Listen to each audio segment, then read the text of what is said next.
Кога Македонија утре би добила зелено светло за влез во Европската Унија, денарите би можеле да ги замениме со евра како официјална валута многу брзо, бидејќи земјата ги исполнува сите основни економски услови за тоа, вели гувернерката на Народната банка Анита Ангеловска-Бежоска. Членството во ЕУ е една, а влезот во еврозоната сосема друга работа. Европската Унија предвидува 5 услови, попознати како мастрички критериуми, договорени во 1991 година од страна на земјите членки на Европската Унија, што една земја треба да ги исполни за да стане дел од монетарната унија.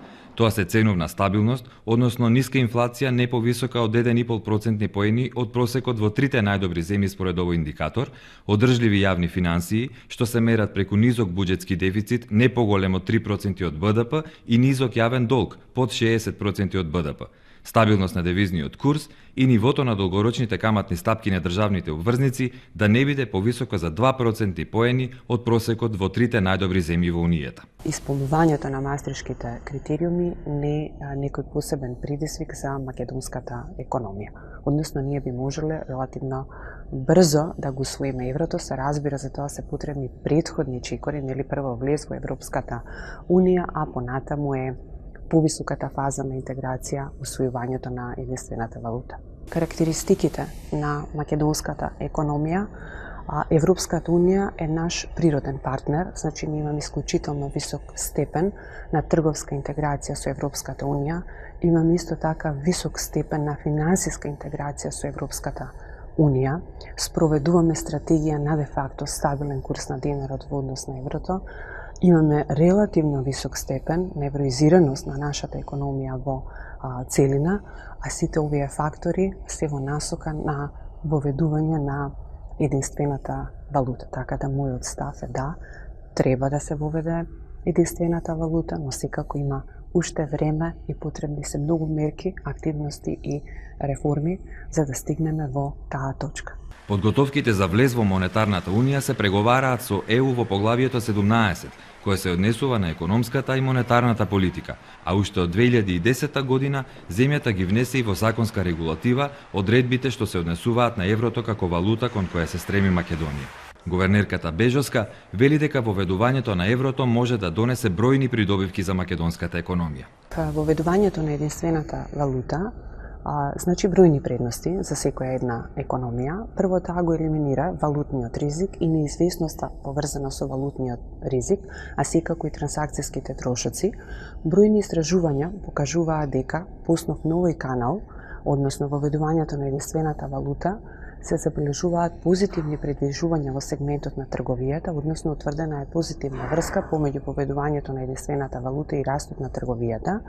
А растот на трговијата за мали економии, како што е например нашата, е многу значаен фактор кој што би требало да го детерминира растот на нашата, вкупниот раст на нашата економија.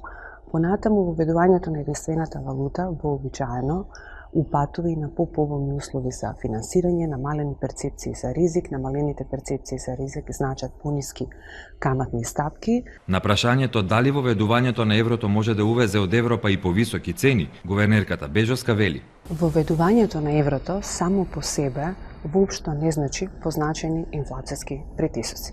Ова прашање треба да се гледа во поширок контекст, во контекст на тоа што прво пристапувањето во Европската Унија, понатаму и повисокиот степен на интеграција во рамки на Европската Унија, значи раст на расположливиот доход, што ја стимулира побарувачката на граѓаните, нели, тоа може да има одредени рефлексии врз одредено ниво на цени, меѓутоа тоа вообичаено се случува во сегментот на услугите, но дали и како тоа ќе се случи со кој интензитет во голема мера зависи од структурните политики. Сите економии кои што успеа во овој процес позначајно да ја зајакнат нивната компетитивност, нивната продуктивност, растот на платите не се одрази врз не влијаеше врз големени инфлацијски притисоци. Дека со воведувањето на еврото ќе се увезат и повисоки цени е мит, кој што се покажал како неоправдан и од искуството на сите други земји кои што станаа дел од еврозоната,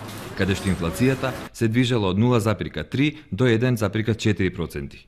Во балтичките земји, например, кои последни влегоа во еврозоната, инфлацијата беше меѓу 0,5 и 0,6%.